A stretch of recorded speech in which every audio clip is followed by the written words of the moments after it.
मैं माननीय प्रधानमंत्री जी को अपनी पार्टी का आभार प्रकट करता हूं, जिन्होंने मुझे वक्फ संशोधन विधेयक यानी कि उम्मीद unified Waqf management empowerment efficiency and development के समर्थन के में बोलने के लिए मौका दिया है। ये विधेयक नहीं, एक उम्मीद है।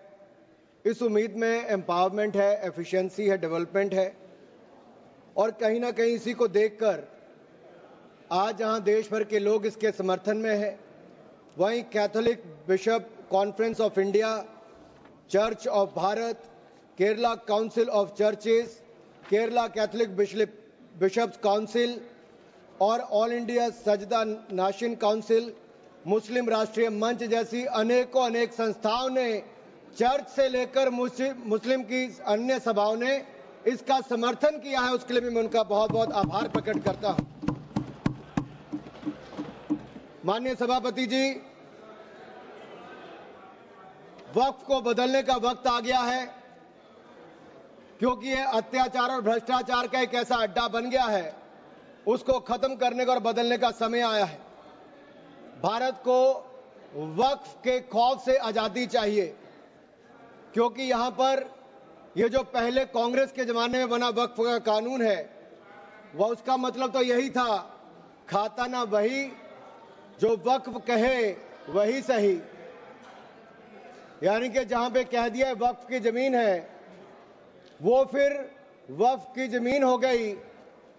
वो जिम्मेदारी उनकी नहीं है कहने की, बताने की कि ये कैसे उनकी जमीन है, लेकिन जिसकी चले गई वो बेचारा दर दर भटकता है और उसको इंसाफ भी नहीं मिलता है।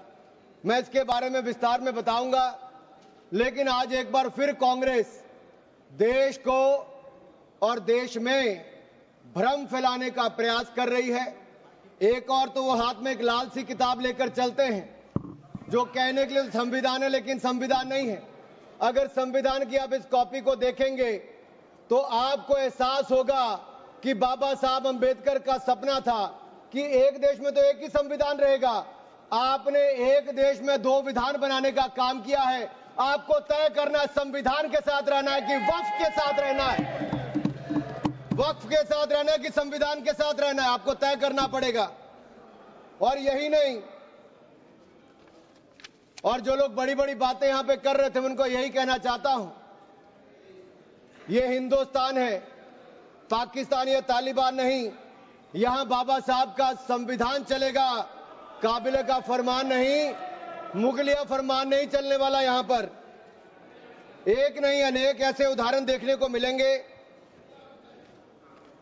माननीय सभापति जी, आज हम केवल संविधान संशोधन पर चर्चा नहीं कर रहे, लेकिन एक ऐसे समानांतर सत्ता को चुनौती दे रहे हैं जो दशकों से अनियंत्रित रूप से अस्तित्व में है। वक्फ संशोधन बिल 2025 केवल कानून में बदलाव नहीं, बल्कि एक संदेश है। संदेश स्पष्ट है कि देश में एक ही कानून चलेगा, भारत का संविधान, और भारत के संविधान के ऊपर कुछ नहीं है। वक्फ बोर्ड का उद्देश्य मुस्लिम समुदाय के कल्याण के लिए संपत्तियों का प्रबंधन करना था, लेकिन कांग्रेस और उसके सहयोगी दलों ने इस भूमि को अपारदर्शी और एक गैर जिम्मेदाराना तरीके से राजनीतिक संरक्षण देते हुए एक ऐसा साम्राज्य बनाया जहां पर इन्होंने इसको अपना वोट बैंक का एटीएम बनाकर रख दिया है। 70 सालों से इन्होंने यही किया है। 1947 में भारत ने एक विभाजन देखा है, वो एक परिवार और एक पार्टी के कारण वो विभाजन हुआ है। आज जमीन जिहाद, लैंड जिहाद के नाम पर हम दूसरा विभाजन नहीं होने देंगे, नहीं होने देंगे। एक स्पष्ट संदेश तो यहां पर देना ही चाहते हैं कि मोदी जी के राज में भारत में एक कानून, एक संविधान और एक भारत रहेगा। और एक स्पष्ट संदेश भी है, एक है तो सेफ है। और यही नहीं, हम क्या कह रहे हैं, हम कह रहे हैं कि इस बिल के माध्यम से पारदर्शिता लाएंगे। पारदर्शिता लाएंगे तो जवाबदेही भी तय करेंगे। लेकिन ये लोग जिनके लिए वोट बैंक का एटीएम है, जिनके अपने नेता भ्रष्टाचार के कई मामलों में फंसे हुए हैं, जिनके राज्यों में हजारों करोड़ रुपए के घोटाले हुए, जिनका उल्लेख मैं आगे करने वाला हूं, उस पर भी मैं आपके सामने प्रकाश डालूंगा एक के बाद दूसरी। लेकिन सवाल ये खड़ा होता है कि 70 साल से ये प्रक्रिया जो चल रही है, चाहे 1964 की बात हो, 69 की बात हो, उसके बाद एक के बाद दूसरे संशोधन आए, 95 से लेकर 2013 तक इन्होंने इस कानून को इतना ऐसा बना दिया कि इसको चुनौती देने तक का भी हक कहीं नजर नहीं आता था। ना कोई ऑडिट, ना कोई निरीक्षण, बस भूमि अधिग्रहण की बात, शहर दर शहर, गली दर गली, इस पर एक तरह से कब्जे के बाद दूसरा कब्जा करने का काम किया गया। ये धर्मनिरपेक्षता नहीं थी, ये एक नरम विभाजन की ओर ले जाने का काम था, एक नरम विभाजन की ओर ले जाने का काम था। लेकिन हमने अब इस कानून में बदलाव किया है ताकि मुस्लिम समुदाय के सभी गरीब से गरीब व्यक्ति का भी इसमें भला हो सके। मुझसे पहले एक मुस्लिम समुदाय के एक सदस्य जो कांग्रेस पार्टी से आते हैं, वो अपना भाषण कर रहे थे। मैं उनको ही कहना चाहता हूं, अशरफ, अजलफ और अर्जल, क्या इनमें भी कोई अंतर है? और राहुल गांधी जी से पूछना चाहता हूं, और अखिलेश जी यहां पर पहले ज्ञान बांट रहे थे थोड़ा सा, क्या मुस्लिम समुदाय में भी जातियां हैं? क्या भेदभाव है? क्या छुआछूत है? लाल टोपी वालों का मैं बताऊंगा, अभी 2017 में जब आपकी सरकार आने से पहले घोटाले कितने थे? एक नहीं अनेक, लेकिन इनके काले कारनामे आज खत्म हो जाएंगे सर। ये विधायक कांग्रेस की तुष्टिकरण की राजनीति का अंतिम संस्कार करने वाला है, मैं विश्वास दिलाना चाहता हूं। This will be the last nail in the coffin of Congress politics of appeasement. अगर आप देखिए, इन्होंने इससे पहले भी पंडित जवाहरलाल नेहरू जी ने पहले तो देश के विभाजन करने में वो काम किया, उसके बाद धारा 370-35 से देकर ऐसे जख्म दिए कि हजारों लोगों की मृत्यु हो गई। लेकिन ये नरेंद्र मोदी जी की सरकार थी जिसने धारा 370-35 को सदा के लिए खत्म करने का काम किया है। यह हमारी प्रतिबद्धता थी मुस्लिम समुदाय की बहनों की ओर। जो ट्रिपल तलाक से निजात दिलाने का किसी ने काम किया तो नरेंद्र मोदी की सरकार ने किया है। आपने तो वायदा किया था कि जो पाकिस्तान, बांग्लादेश और अफगानिस्तान में रह गए हैं उनको वहीं पर पूरा न्याय मिलेगा, लेकिन नहीं मिला। लेकिन उनको भारत में भी आकर अगर उनको नागरिकता देने की बात थी तो आपकी सरकार में 60 सालों में नहीं हुआ। सीएए कानून किसने बनाया? तो वो भी नरेंद्र मोदी की सरकार ने बनाकर वो काम किया है। मैं एक बात और इसमें कहना चाहता हूं, अगर इसमें एक के बाद दूसरा देखा जाए, कांग्रेस ने कहीं ना कहीं और कांग्रेस के सहयोगी दलों ने वोट बैंक के लिए संविधान का सौदा कर लिया है, और ये सौदा ही किया है। तभी तो हमने एक के बाद दूसरे उदाहरण देकर कहा कि आपने कैसे उसको अपना वोट बैंक किया, एटीएम बना के रखा। लेकिन ये जो बिल है, ये अन्याय की जड़ पर प्रहार है, और इस प्रहार के बाद सबको न्याय, न्याय और न्याय ही मिलने वाला है। हमने कहा है कि प्रत्येक वक्फ संपत्ति रजिस्टर हो, पंजीकृत हो, उसके आंकड़े होने चाहिए, और हर झगड़ा कानून के अंतर्गत हल हो, किसी डर और भय के अंतर्गत ना हो।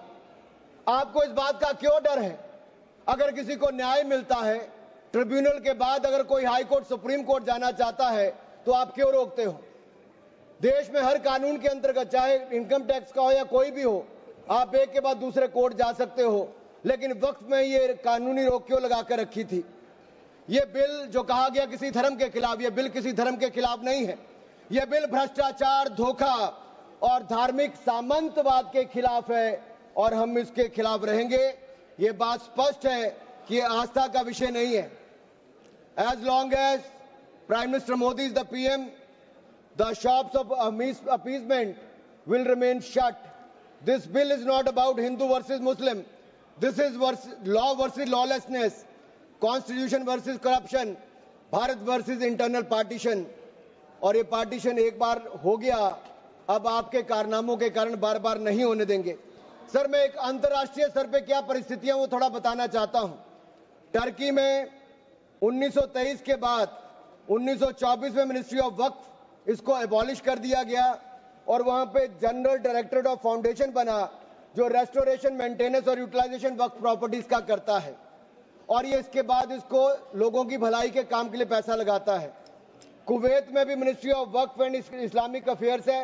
ये एसेट, मस्जिद, स्कूल, अस्पताल, इन सबका देखरेख करता है और मॉडर्नाइजेशन के माध्यम से, टेक्नोलॉजी के माध्यम से इसका फायदा उठाते डिजिटलाइजेशन किया है।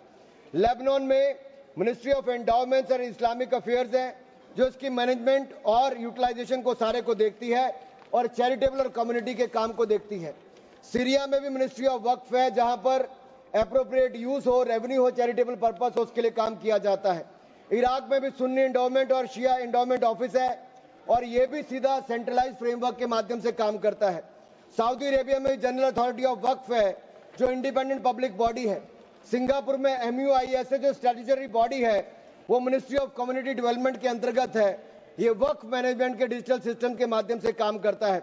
इंडोनेशिया में भी इंडोनेशियन वक्फ बोर्ड है जो इंश्योर करता है अच्छे काम करने के लिए, उनके भलाई के लिए।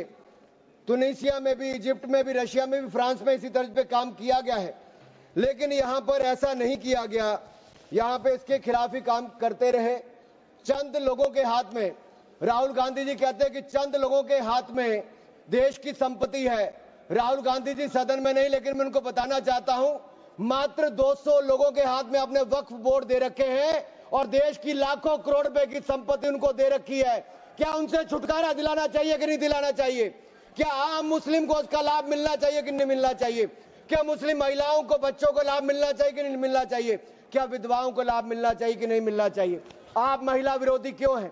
मुस्लिम विरोधी क्यों हैं? आप बदलाव विरोधी क्यों हैं? ये सवालों का जवाब आपको देना ही पड़ेगा। सर, एक कहावत है जो यहां पर बाहर कहा जाता है कि पता है यहां से बहुत दूर, पता है यहां से बहुत दूर और गलत और सही के पार एक मैदान है। पता है यहां से बहुत दूर, गलत और सही के उस पार एक मैदान है। मैं वहां मिलूंगा तुझे और अगर वक्फ का बस चला तो वक्फ की संपत्ति बन जाएगा।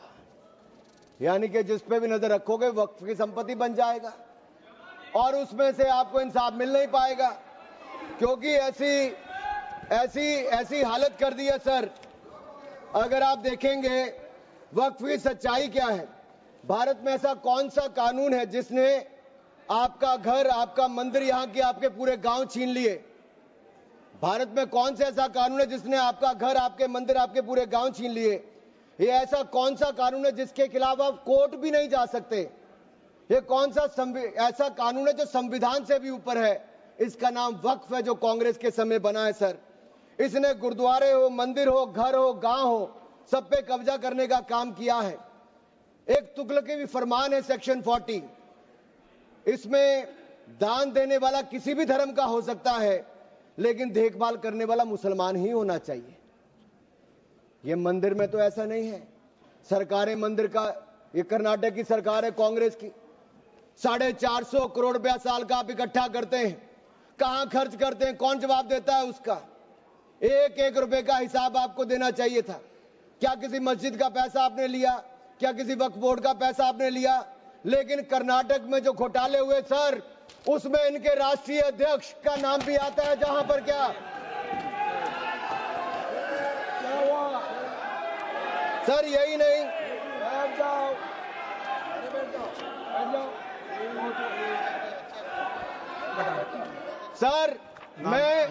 सर मैं इसको माननीय नहीं सर, मैं सबूत के रूप में सर मैं लाया हूं सब कुछ। मैं बोल दिया सर, ऐसा गिवन द डिसीजन निर्णय दे दिया बस। प्लीज सर, नाम नहीं लेता सर, मैं नाम वापस ले लेता हूं।